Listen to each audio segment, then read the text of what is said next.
Hi, Angie Wagler here for Arise Now in the 2-Minute Wake-Up Call. Well, I'm here today in my backyard and I have something that I want to show you. And it kind of relates to the 2-minute wake-up call we did about my hair. Do you remember that? My hair and the humidity. It was raining that day and we had been through so many weeks where we hardly had any rain. Well, since that time it has been raining more, and yesterday morning I came out onto the back deck and it had rained and my plants, the pots, were full of water. So I took the smaller potted, the plant out to let them drip, and I emptied out the water out of the bigger pots and let them sit there while we had more rain in the afternoon. And I want to show you what the pots look like after that rain. So if we just come over here, you can see this pot here. Can you see how much water is in that pot? And then even down here on the deck, can you see how much water is in that one?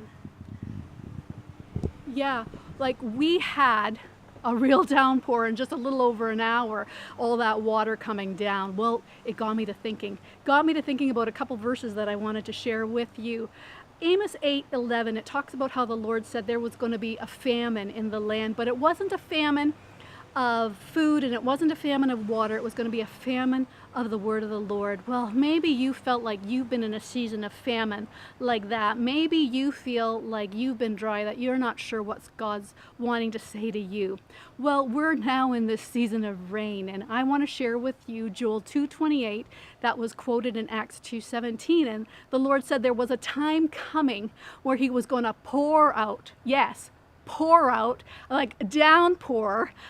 He wanted to pour out his spirit on all flesh, on all people, and that his sons and daughters would prophesy, the young men would see visions, the old men dream dreams. Well, what's he talking about? He's saying that he wants to pour out his spirit. He wants to come and he wants to fill some pots. He wants to fill his people with his very presence, with his very power, with his very spirit, the essence of who he is. And he wants to release revelatory gifts where we understand and we hear his word. We hear what he's saying. Yeah, so that's the season that we're in. And if you're feeling dry, then call out to him, because he wants to speak to you. He wants you to hear his voice. And so listen for it and see what he says. Well, that's all for now. Until we meet again, I invite you to stay awake and stay alert.